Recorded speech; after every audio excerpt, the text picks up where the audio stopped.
Pasti Anda pernah mendengar kata-kata, "Bukankah sedikit alkohol tidak apa-apa, asalkan kita tidak berlebihan?" Sebuah pertanyaan yang sering kita dengar, bahkan di antara orang-orang Kristen. Tetapi pada saat ini, mari kita pertimbangkan sebuah prinsip yang sering terabaikan, total abstinensi atau sepenuhnya menjauh dari alkohol. Dalam dunia yang mempromosikan moderasi, abstinensi sering dianggap sebagai pilihan yang ekstrim. Namun, apakah itu benar? Sebagai pengikut Kristus, kita dipanggil untuk hidup dengan prinsip yang lebih tinggi, tidak hanya untuk kebaikan diri kita sendiri, tetapi juga demi kesaksian kita kepada orang lain. Episode ini kita akan membahas mengapa total abstinensi dari alkohol bukan hanya pilihan yang bijak, tetapi juga keputusan yang menghormati Tuhan dan mendukung kehidupan yang bermakna. Mari kita gali bersama.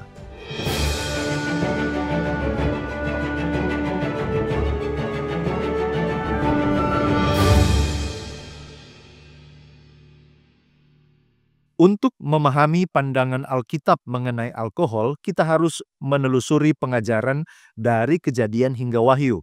Karena Tuhan memberikan progressive revelation atau wahyu yang berangsur-angsur. Pengajaran tentang gaya hidup Kristiani terungkap sepenuhnya di zaman Perjanjian Baru. Mari kita tinjau kata anggur ini. Dalam bahasa Ibrani dan Yunani, kata anggur bisa merujuk pada jus anggur yang masih segar atau tidak berfermentasi, atau yang berfermentasi. Contohnya di dalam Perjanjian Lama. Anggur di dalam tandan ini diartikan sebagai jus segar, sedangkan dalam Perjanjian Baru, anggur sering dicampur air agar tidak memabukkan. Mari kita lihat kasus Yesus mengubah air menjadi anggur yang seringkali dijadikan referensi. Anggur yang dibuat Yesus mungkin jus segar, bukan anggur yang beralkohol. Karena proses fermentasi dianggap sebagai proses yang melibatkan pembusukan. Sedangkan Tuhan cenderung menciptakan hal yang segar dan juga baik. Jadi yang menjadi pertanyaan, apa sesungguhnya jenis anggur itu? Nah, data sejarah mengenai pembuatan dan penggunaan anggur oleh orang Yahudi dan bangsa-bangsa lainnya di dunia Alkitabiah menunjukkan bahwa air anggur di zaman Yesus itu seringkali tidak difermentasi dan pada umumnya dicampur dengan air. Salah satu cara adalah mengeringkan buah anggur lalu diberi minyak zaitun untuk memelihara kelembaban dan disimpan di dalam guci-guci tanah. Ini menurut Zondervan Pictorial Encyclopedia of the Bible. Sari anggur yang sangat manis ini dapat diperoleh dari buah anggur ini dengan merendamnya dalam air atau dididihkan. Seorang yang bernama Polybius mencatat bahwa wanita di Roma diizinkan meminum anggur semacam ini, namun dilarang untuk minum anggur yang sudah difermentasi menurut Polybius Fragments di Natural History.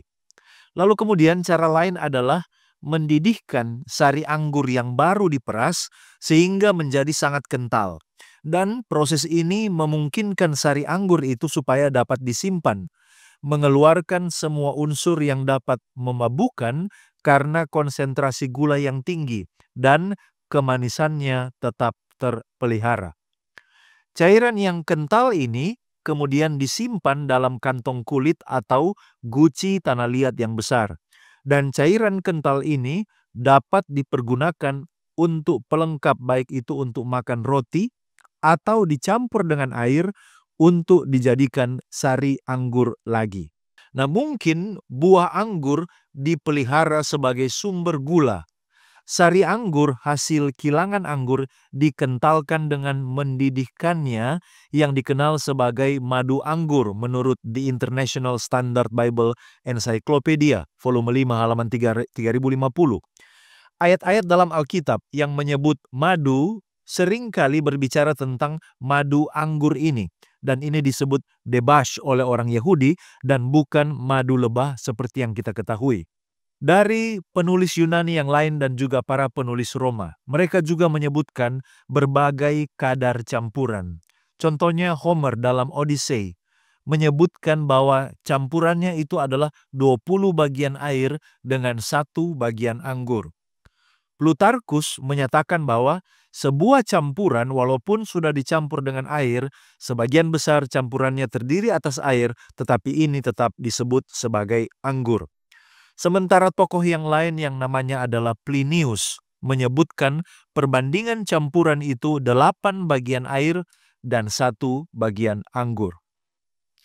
Di kalangan Yahudi di zaman Alkitab, baik adat sosial dan agama memerintahkan bahwa anggur yang tidak bercampur air tidak boleh disajikan, terutama jika itu telah difermentasi. Dari tradisi Talmud, yaitu karya tradisi Yahudi sejak 200 tahun sebelum Masehi sampai 200 tahun sesudah Masehi, membahas adanya berbagai campuran air dan anggur. Ada rabi Yahudi yang menegaskan bahwa anggur yang difermentasi, jikalau tidak dicampur dengan minimal 3 bagian air untuk tiap bagiannya, tidak dapat diberkati dan dapat menajiskan si peminum.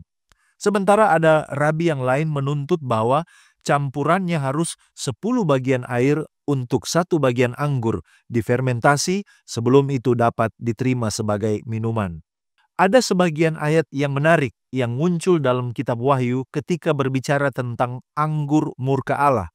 Seorang malaikat mengatakan bahwa anggur itu disediakan tanpa campuran. Wahyu 14 ayatnya yang ke-10.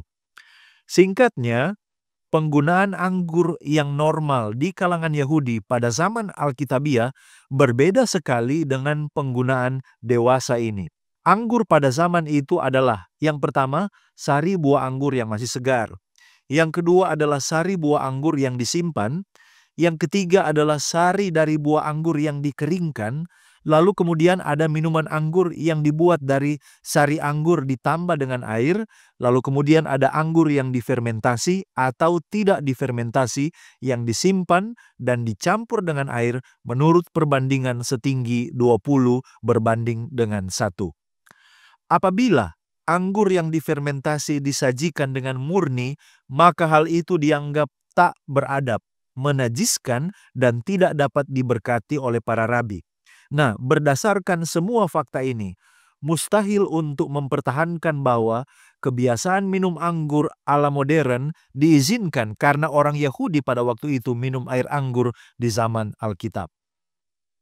Kita perlu memahami tentang prinsip dan peringatan Alkitabiah mengenai alkohol. Dalam Perjanjian Lama, raja dan imam dilarang minum anggur agar tidak mengganggu penilaian mereka, dan umat Tuhan pada saat ini dipandang sebagai raja dan imam dan orang-orang yang dipisahkan dari dunia, dan ini seharusnya kita menjauhi alkohol. Kitab Amsal memperingatkan bahwa anggur adalah pencemooh, minuman keras adalah peribut, tidaklah bijak orang yang terhuyung-huyung karenanya. Di dalam Amsal 20 ayat 1. Jadi, apakah moderasi atau abstinensi? Meskipun Alkitab melarang mabuk, bahkan minum dalam jumlah kecil dapat menurunkan inhibisi atau kesadaran atau ketajaman kita untuk berpikir, dan ini membuka pintu bagi godaan-godaan daging. Oleh karena itu, yang terbaik adalah menghindari alkohol sepenuhnya agar tidak mengurangi pengaruh Roh Kudus dalam kehidupan seseorang. Bagaimana dengan prinsip kebebasan Kristen? Dalam 1 Korintus, Paulus menyarankan agar kebebasan Kristen tidak menjadi penghalang atau merugikan orang lain. Kebebasan tidak boleh menyebabkan kita berada di bawah kendali apapun selain Tuhan. Serta kebebasan harus memberi kemuliaan kepada Tuhan. Mengingat prinsip-prinsip ini, abstinensi adalah pilihan yang terbaik. Belum lagi kalau kita bicara tentang bahaya kesehatan dan sosial dari alkohol.